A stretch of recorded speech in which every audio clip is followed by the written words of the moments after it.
Good morning बच्चों। आज trigonometry की दूसरी क्लास है और आज मैं आप लोग को ट्रिग्नोमेट्री के जो हमने प्रीवियस क्लास में कुछ एग्जांपल्स कुछ रेशियोज़ पढ़े थे, कुछ उसके फॉर्मूलेस देखे थे ट्रिग्नोमेट्री के। आज उससे रिलेटेड हम कुछ एग्जांपल और कुछ एक्सरसाइज के क्वेश्चन सॉल्व करेंगे।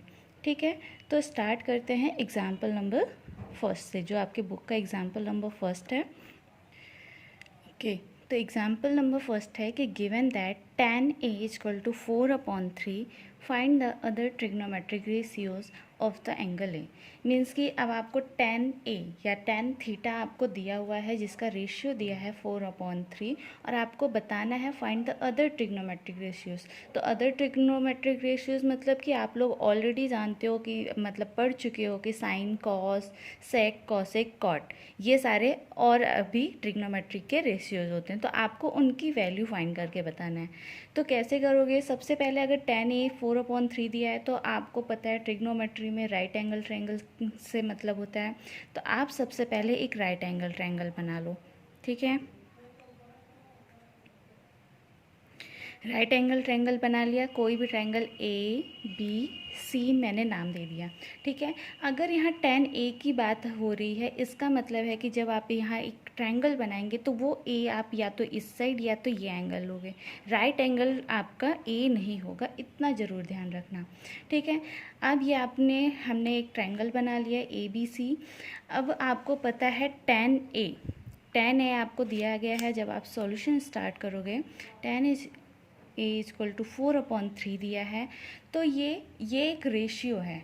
तो रेशियो को जब भी हम एक कांस्टेंट फॉर्म में किसी कांस्टेंट का मल्टीप्लाई करते हैं तो या फिर उसकी वैल्यू क्या हो सकती है 4k/3k, क्योंकि रेशियो का कुछ भी हो सकता है, वो 12/9 हो सकता है, कुछ भी हो सकता है। तो दैट्स वाई हमने k का कोई एक k कांस्टेंट से मल्टीप्लाई कर दिया तो आपकी जो tan a की वैल्यू आ गई तो 4k/3k आ गया।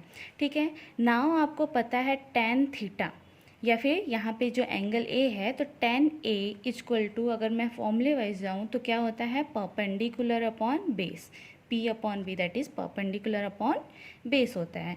इसका मतलब है कि, और ये परपेंडिकुलर बेस की वैल्यू आपको दी गई है 4k/3k। इट्स मीन्स कि आपकी जो, अगर जब हम tan a एंगल से देखेंगे तो इसके अपोजिट साइड का ये BC आपका परपेंडिकुलर है। ठीक है, तो इसकी वैल्यू हो जाएगी 4k और BA या AB आपका बेस है, इसकी वैल्यू हो जाएगी 3k। आप यहाँ पे भी इसको लिख सकते हो BC/AB। नाउ अब आपको इस राइट एंगल ट्रायंगल में 2 साइड्स मिल गई हैं। ठीक है, अब आपको, जैसे आपको पता है कि साइन थीटा कॉस थीटा के लिए फॉर्मूला क्या होता है, आप चाहे तो अपना वो वाला फॉर्मूला भी रिवाइंड कर सकते हो, PBP/HHB, that is sine cos and tan. ठीक है, तो पंडित बद्री प्रसाद हर हर बोले, मतलब साइन थीटा के लिए रेशियो क्या होता है कि परपेंडिकुलर अपॉन हाइपोटेनियस। अब आपको यहाँ पे परपेंडिकुलर तो पता है बट हाइपोटेनियस की वैल्यू नहीं पता है। तो हम क्या करेंगे, अब अगेन दूसरी इम्पॉर्टेंट चीज़ कि पाइथागोरस थ्योरम।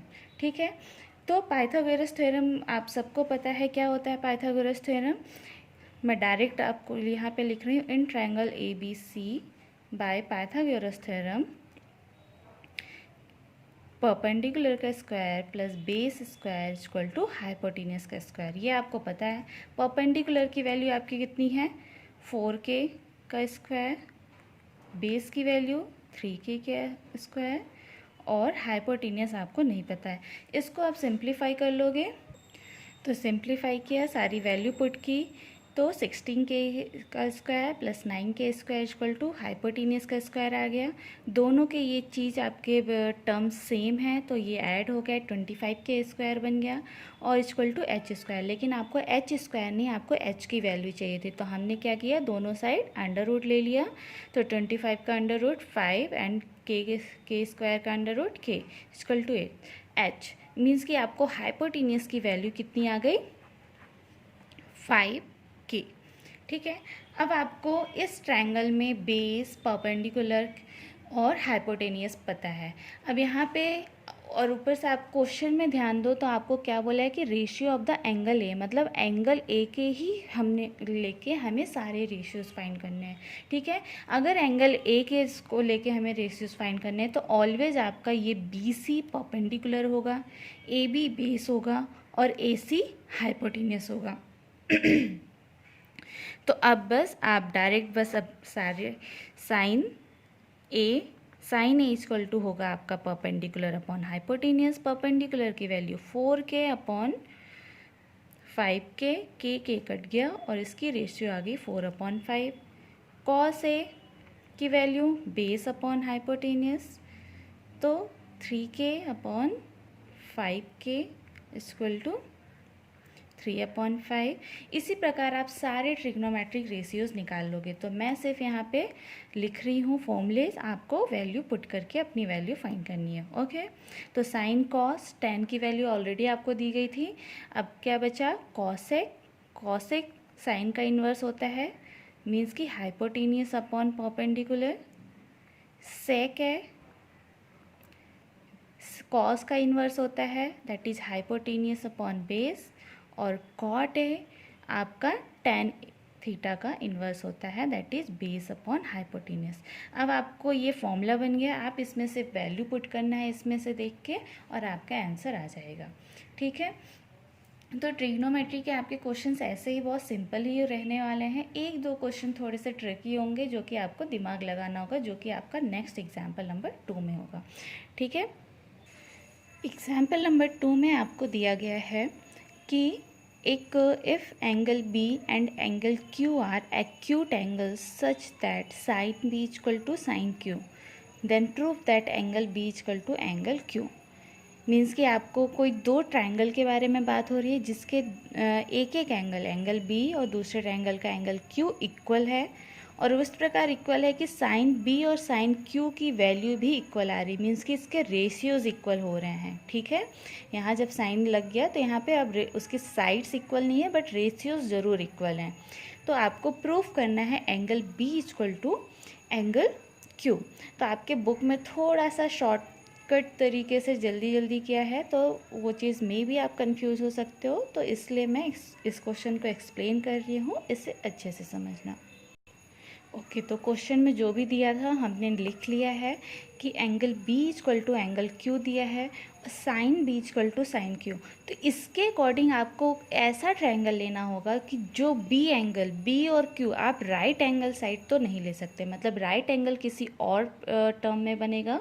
ठीक है, ए और सी या पी और आर में बन सकता था, बाकी हमने बी और क्यू को एक जैसे बना दिया। बाकी दोनों ट्रायंगल के रेशियो सेम है, दैट्स वाई मैंने सेम साइज़ का एंगल नहीं बनाया है। अब इसमें आपको प्रूफ क्या करना है, टू प्रूफ करना है कि angle B equal to angle Q होगा।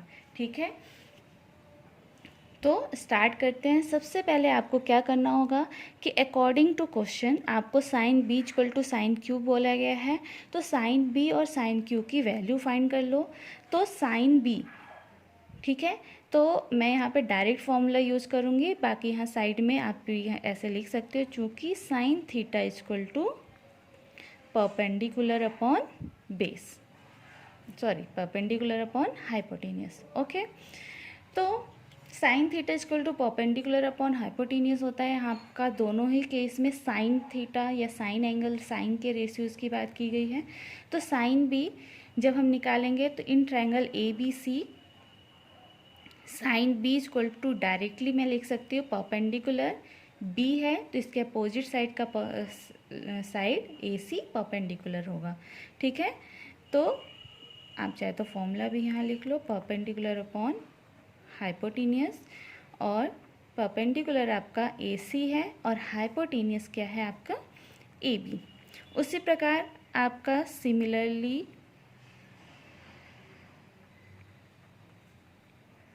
साइन क्यू की वैल्यू कितनी हो जाएगी, P R upon P Q, that is perpendicular upon hypotenuse.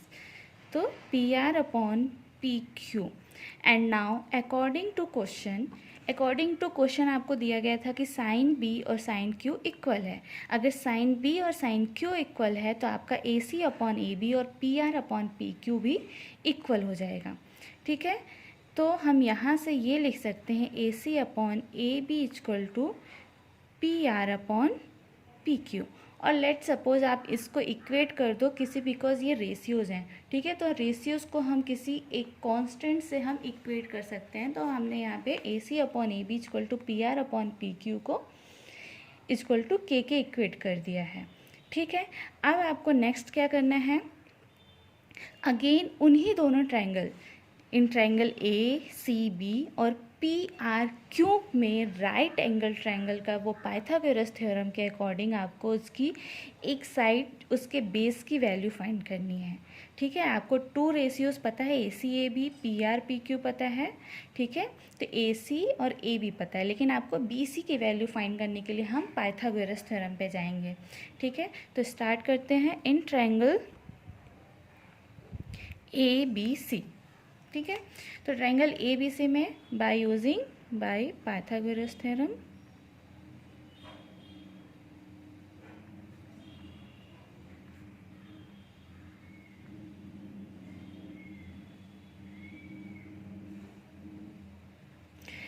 तो पाइथागोरस थ्योरम आपका क्या होता है, एक बार फॉर्मूला लिख लेते हैं, H square equal to perpendicular का स्क्वायर प्लस बेस का स्क्वायर।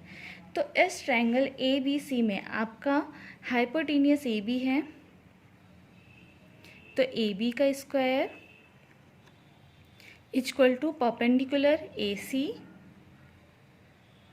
का स्क्वायर प्लस बी सी का स्क्वायर आएगा। ठीक है, तो यहाँ से आपका मैंने क्या कहा, आपको बी सी की वैल्यू फाइंड करनी है। तो बी सी की वैल्यू इस साइड है, तो हम क्या करेंगे, बी सी को छोड़ के इसको इधर ले जाएंगे। ठीक है, तो B C square equal to क्या हो जाएगा आपका, A B square minus A C square, और बी सी की वैल्यू क्या हो जाएगी, root of A B square minus A C square. इस चीज़ में यहाँ पे एक स्टेप में ज़रूर तुम लोग ध्यान देना, मैंने कुछ बच्चों की गलतियाँ देखी कि आप रूट लगाते हो और डायरेक्टली इसकी value A B minus A सी लिख देते हो, बट ये रॉन्ग है। ठीक है, ये पूरा एक टर्म है, तो इस पूरे को ही सॉल्व करना पड़ेगा। ठीक है, तो इस चीज़ को ध्यान रखना। उसी प्रकार सिमिलरली दूसरे ट्रायंगल के लिए इन ट्रायंगल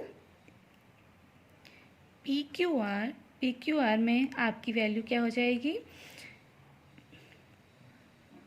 पी क्यू का square equal to P R का स्क्वायर प्लस आर क्यू का स्क्वायर, एंड हमें किससे मतलब था, आर क्यू या क्यू आर से मतलब है।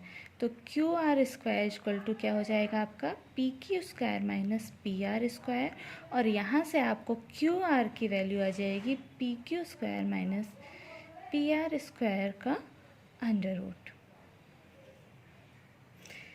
ओके, तो अब वापस से जो हमने ऊपर एक रेशियो निकाला था A C upon A B, P R upon P Q equal to K, इसको थोड़ा सा और सिंप्लीफाई करेंगे इस प्रूफ को हमें प्रूफ करने के लिए।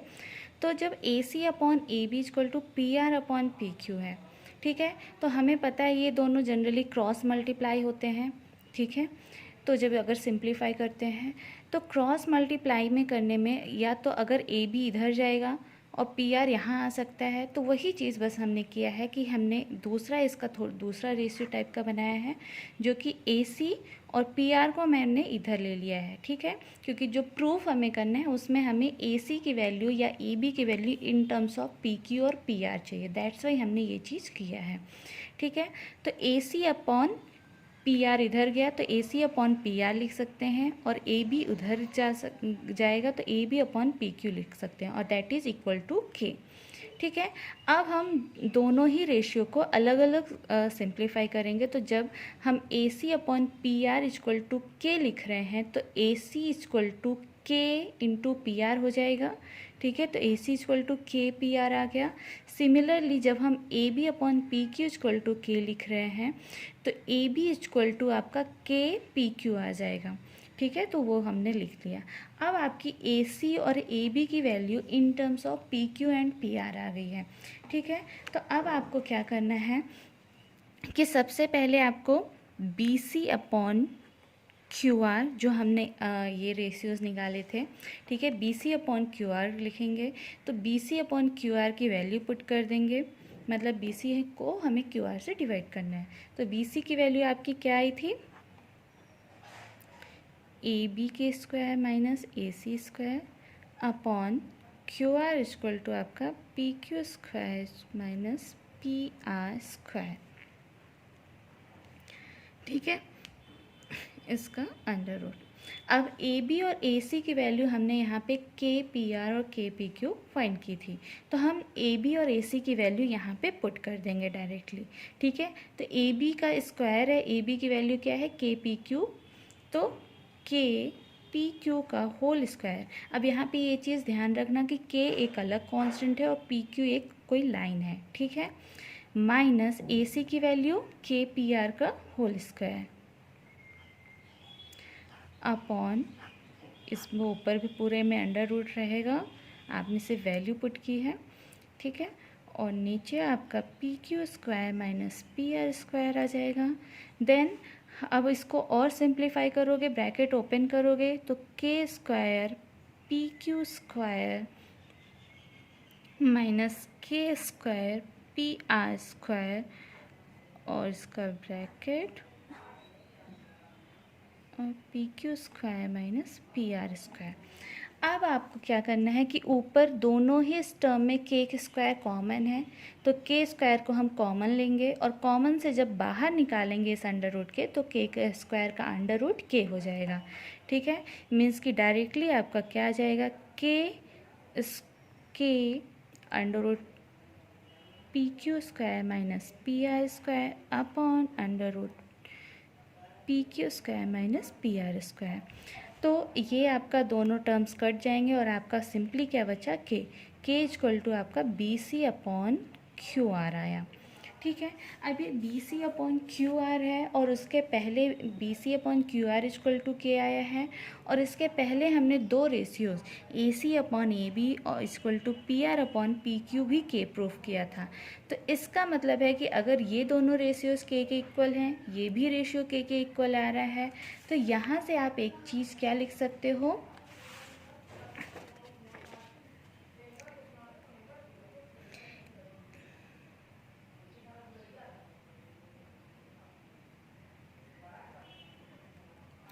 ए C upon P R equal to A B upon P Q equal to B C upon Q R equal to K, हम ये लिख सकते हैं, ठीक है। जो प्रीवियस रेशियो था A C upon P R and A B upon P Q, और अभी आपने B C upon Q R को के इक्वल प्रूफ किया, ठीक है। जिसको थोड़ा सा अगर कन्फ्यूजन हो तो आप वीडियो रिमाइंड करके देख लेना, रिवाइंड करके, ओके।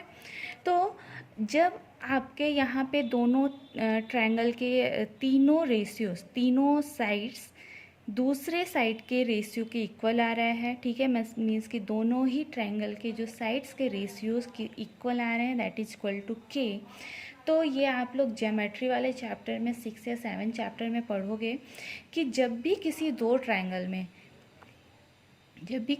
ट्रायंगल के रेशियोज इक्वल होते हैं, ठीक है, तो वो ट्रायंगल आपका सिमिलर कहलाते हैं, ठीक है। सिमिलर, ये चीज़ अब थोड़ा सा आप साइड में ये समझो कि लास्ट क्लास में आपने 9th क्लास में क्या पढ़ा था कि जब भी दो ट्रायंगल, ठीक है, दोनों ट्रायंगल के side as well as all angles equal होते थे तो उसे हम क्या कहते थे, कॉन्ग्रुएंट, ठीक है। लेकिन जब कोई दो ट्रायंगल, ठीक है, ये दोनों ट्रायंगल के आप देख रहे हो साइड्स इक्वल नहीं होंगे, लेकिन अगर इन दोनों ट्रायंगल के सारे एंगल्स इक्वल हो रहे हैं तो ये दोनों ट्रायंगल सिमिलर कहलाएंगे, और सिमिलर के लिए साइन क्या होता है, ये होता है, ठीक है। तो सिमिलर ट्रायंगल की ये प्रॉपर्टी होती है कि जब भी दो ट्रायंगल सिमिलर हैं तो वो दोनों ट्रायंगल के एंगल्स क्या होंगे, वो सेम रेशियो एंगल्स इक्वल होंगे और साइड्स सेम रेशियो बनाएंगे, ठीक है। तो साइड्स अगर सारे रेशियो सेम बना रहे हैं, इसका मतलब ये हुआ कि इसके सारे एंगल्स, इस ट्रायंगल के एंगल्स दूसरे एंगल के इक्वल है, ठीक है। तो यहाँ से फ्रॉम हियर हम डायरेक्टली कह सकते हैं angle B equal to angle Q, ठीक है, और हेंस प्रूव्ड। ये चीज़ आप लोग को और समझ में अच्छी तरीके से आ जाएगा जब आप लोग ज्योमेट्री का सिमिलर ट्रायंगल वाला कॉन्सेप्ट पढ़ोगे। ठीक है, बाकी रिवीजन होता रहेगा, तो इतना कोई परेशान मत होना, क्वेश्चंस बन जाएंगे। Okay, next question example number 3 है। आपको दिया गया है कि consider ACB is a right angle at C। एक कोई ट्रायंगल है जो राइट एंगल एट C, मतलब C पे राइट एंगल बना रहा है 90 डिग्री, इन विच आपको AB की वैल्यू दी गई है एंड BC दिया गया है, and triangle ABC equal to theta दिया गया है। तो determine the values of cos square theta plus sine square theta. आपको ये वैल्यूज़ फाइंड करनी है। ठीक है, तो ये तो बहुत सिंपल है, बस आपको वैल्यू फाइंड करना है और उससे वैल्यू को पुट कर देना है। लेकिन सबसे पहले आपको यहाँ पे किसकी बात हो रही है, कॉस और साइन थीटा की। इसका मतलब ये है कि आपको कॉस थीटा का फॉर्मूला आपको पता है कि बेस अपॉन हाइपोटेनियस, और साइन थीटा का फॉर्मूला परपेंडिकुलर अपॉन हाइपोटेनियस। ठीक है, तो आपको थीटा के अपोजिट साइड, मतलब जो भी एंगल की बात हो रही है यहाँ थीटा बोला गया है, तो थीटा के अपोजिट साइड वाला साइड क्या होगा आपका, परपेंडिकुलर होगा। और इस परपेंडिकुलर की वैल्यू आपको नहीं पता है, तो सबसे पहले आपको पाइथागोरस थ्योरम की हेल्प से इस परपेंडिकुलर की वैल्यू फाइंड करोगे। देन आपको इस ट्रायंगल के तीनों साइड्स की वैल्यू पता चल जाएगी। देन आप क्या करोगे कि वो सारी पहले कॉस थीटा की वैल्यू फाइंड करोगे, साइन थीटा की वैल्यू फाइंड करोगे, एंड देन उसकी वैल्यू उस इक्वेशन में पुट करोगे। ठीक है, तो ये क्वेश्चन मैं चाह रही हूँ कि आप लोग खुद से ही करना। मैं थोड़ा सा बस इसमें आपको बता दे रही हूँ कि पाइथागोरस थ्योरम की हेल्प से आप AC की लेंथ पहले फाइंड करोगे। ठीक है, तो आपको 2 लेंथ्स पता है, हाइपोटेनियस पता है, बेस पता है। तो पाइथागोरस थ्योरम यहाँ अप्लाई किया गया है, जैसे बुक में यहाँ डायरेक्ट कर दिया गया है, बट आप स्टेप बाय स्टेप में जाओगे तो ज़्यादा बेटर रहेगा, आप कन्फ्यूज़ नहीं होगे। तो आपकी AC की लेंथ आ गई, यहाँ पे AC की लेंथ इसको सिंप्लीफाई करने में 20 आई है। ठीक है, अगर AC की लेंथ आ गई, नाउ देखो साइन थीटा इक्वल टू क्या हो जाएगा, AC upon AB, that is perpendicular upon hypotenuse. तो साइन थीटा की वैल्यू निकाल दी है एंड देन कॉस थीटा की वैल्यू पुट कर दी है। उसके बाद फर्स्ट क्वेश्चन था आपको cos square theta plus sine square theta. तो cos square theta plus sine square theta, उसकी वैल्यू कॉस थीटा और साइन थीटा का होल स्क्वायर हो जाएगा। ये वैल्यू पुट किया है, उसको सिंप्लीफाई किया है और उसका आपका आंसर आ गया है। उसी प्रकार cos square theta minus sign square theta है, तो उसको भी ऐसे इसको सिंप्लीफाई किया गया है। आपके इस बुक में जो सिंप्लीफाई किया गया है वो एक ट्रिक है। ट्रिक क्या मतलब, एक जो कैलकुलेशन करता रहता है तो उसे पता है, लेकिन मैं कहूँगी कि आप लोग इस बुक के उस पर मत जाना, आप खुद से ट्राई उसको सिंप्लीफाई करके को देखना कि आपका ये आंसर आता है कि नहीं। ठीक है, तो नेक्स्ट क्वेश्चन पे मूव ऑन करते हैं। नेक्स्ट एग्जाम्पल है आपका, in right triangle ABC right angle at B। Right angle at B, तो एक ट्रायंगल ABC बनाया है जिसमें B पे राइट एंगल है। ठीक है, if tan A equal to 1 then verify that 2 sin A cos A equal to 1 होगा। ठीक है, तो tan, अब आप कैसे स्टार्ट करोगे इन ट्रायंगल, आपको पूरे एग्जाम्पल में ही समझा रही हूँ मैं कि triangle ABC equal to, in triangle ABC tan A equal to BC upon AB दिया है। ठीक है, BC अपॉन AB क्यों हुआ, क्योंकि हमें पता है कि tan A मतलब इस एंगल की बात कर रहा है। ठीक है, तो इस एंगल के अपोजिट साइड वाली BC आपके परपेंडिकुलर होगी। इसे मैं बार बार बता रही हूँ ताकि आप इसे रट लो, मतलब पूरा दिमाग में बैठा लो कि हमेशा एंगल के अपोजिट साइड वाले साइड को हम क्या परपेंडिकुलर ट्रीट करेंगे। तो A के अपोजिट की साइड क्या है, BC, तो BC upon AB that side लिया है। तो tan थीटा इक्वल टू क्या होता है, परपेंडिकुलर अपॉन बेस। तो परपेंडिकुलर क्या हो गया, A के opposite side BC, perpendicular base AB हो गया। That's why BC upon AB equal to 1 लिया है। अगर BC upon AB equal to 1 है तो इसको सिंप्लीफाई किया, AB इधर जाएगा, 1 से मल्टीप्लाई होगा, तो BC अपॉन AB हो सकता है। ठीक है, तो BC अपॉन AB हुआ, इसका मतलब ये BC इक्वल टू AB हुआ, इसका मतलब कि BC की भी वैल्यू 1 है और AB की भी वैल्यू 1 है। हम ये ले सकते हैं। अब बाय पाइथागोरस थ्योरम यहाँ पे जो भी किया है, यहाँ पे आपका ये पाइथागोरस थ्योरम अप्लाई किया है, तो आप directly in triangle ABC by Pythagoras theorem लिखोगे और AB का square plus BC square equal to AC का स्क्वायर होगा। ठीक है, तो यहाँ से आपका बाय पाइथागोरस थ्योरम आपकी AC की वैल्यू, आप यहाँ पे K ले लिया है, आप K नहीं भी लोगे तो चलेगा, AB प्लस BC, AB की वैल्यू 1 प्लस BC स्क्वायर की भी वैल्यू 1 का अंडर रूट और 1 + 1 2 अंडर रूट 2। तो यहाँ से आपका AC की वैल्यू क्या आ जाएगी, √2 आ जाएगी। ठीक है, तो जब AC की वैल्यू √2 आ गई, अब आपको इस फॉर्मूले में जाना है, ये जो इक्वेशन दिया गया है ये आपको प्रूफ करना था। ठीक है, तो जब आपके पास AC आ गया, हाइपोटेनियस पता चल गया, तो आप साइन A की वैल्यू फाइंड कर सकते हो, that is perpendicular upon hypotenuse. तो BC that is perpendicular upon hypotenuse, तो BC अपॉन AC उसकी वैल्यू आ गई 1/√2।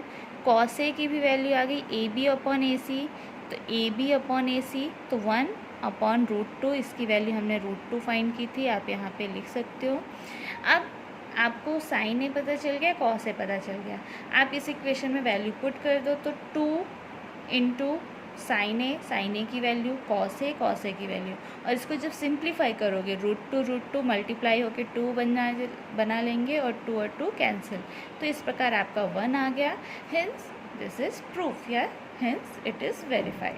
ओके, बहुत सिंपल था ये क्वेश्चन। बाकी एग्जाम्पल नंबर 5 है, तो इसे मैं होमवर्क पे देती हूँ कि इसे आप लोग खुद से ट्राई करो, ये भी सिंपल है, उसी प्रकार है, पाइथागोरस थ्योरम अप्लाई किया गया है, देन उसको सिंप्लीफाई किया गया है। ठीक है, तो ये आप एग्जाम्पल सॉल्व करना खुद से, और डाउट हो तो पूछना नेक्स्ट क्लास में। अगर इस पर डाउट है एग्जाम्पल नंबर 5 में, तो ज़रूर आप उसमें हमें कमेंट करके बताइएगा। नेक्स्ट दूसरा आपका, नेक्स्ट मैं एक्सरसाइज स्टार्ट करने जा रही हूँ, एक्सरसाइज 8.1। ठीक है, तो एक्सरसाइज 8.1 के मैं कुछ 2-3 क्वेश्चन आप लोग को बताऊंगी, बाकी मैं एक्सपेक्ट करूँगी कि आप लोग खुद से सॉल्व करें। ठीक है, और आपके जो डाउट्स रहते हैं वो मुझे ज़रूर बताएं, ताकि मैं उसे नेक्स्ट क्लास में उसके डाउट्स के साथ आगे का क्वेश्चंस सॉल्व करवाऊँ। ठीक है, तो इसके 1-2 क्वेश्चंस देख लेते हैं, बाकी इसके मैक्सिमम 99% क्वेश्चंस जो हैं आपने जितने मैंने एग्जाम्पल समझाए उसी से रिलेटेड हैं। ठीक है, तो अगर आप एग्जाम्पल पहले इसको अच्छे से सॉल्व करोगे, देन एक्सरसाइज पे जाओगे, तो आप लोग से क्वेश्चंस ईजिली बन जाएंगे। ठीक है,